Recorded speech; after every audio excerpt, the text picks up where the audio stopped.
Mida teha laenukohustustega makseraskuste tekkimisel? Makseraskused ei teki üleöö, aga tegutseda saab kohe. Makseraskused võivad tabada igaüht. Kõik, mis tundus varem hallatav, näiteks arved, järelmaksud, laenud, võivad ühel hetkel hakata üle jõu käima. Märka märke ja võta vastutus. Esimene samm on saada selge ülevaade oma sissetulekutest ja kuludest. Koosta eelarve, nii tead, kuhu raha kulub. Elu võib ootamatult muutuda, töökaotus, haigestumine või lähedase kaotus võivad tabada igaüht. Et vältida makseraskusi, tasub juba varem luua rahaline puhver. Rahaline puhver aitab muutustega toime tulla. Ka väikesed säästud on paremad kui mitte midagi. Kulude kontroll algab väikestest valikutest. Kui võtad lõuna ja kohvi kodust kaasa, säästad märkamatult. Iga euro loeb.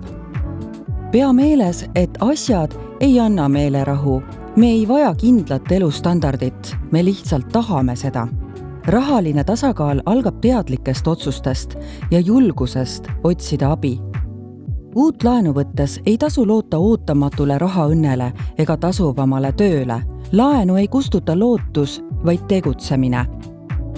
Ka järelmaks on laen, sageli veel kõrge intressiga. See suurendab veelgi kohustusi, mida tuleb tasuda. Kui laenude tagasimaksmine muutub raskeks, tasub võtta kohe ühendust laenuandjaga. Mida varem tegutsed, seda rohkem on valikuid ja seda väiksem on oht sattuda maksehäire registrisse, mis raskendab teenus- ja rendilepingute sõlmimist. Kasiino, kiire investeering või uus laen ei lahenda rahamuresid. Riskantsed otsused võivad olukorda halvendada. Kui aga sõltuvused mõjutavad rahakotti, tuleb nendega tegeleda, nii rahakoti kui enda heaolu nimel. Sõltuvustega tegelemiseks otsi abi. Makseraskuste korral pöördu võlanõustaja poole. Võlanõustaja aitab otsuseid selgeks mõelda ja pakub tuge ka refinantseerimisel. Tasuta võlanõustamine on kättesaadav kohaliku omavalitsuse kaudu. Usaldusväärset infot leiad näiteks Finantsinspektsiooni tarbijaveebist minuraha.ee ja mitmetest teistest.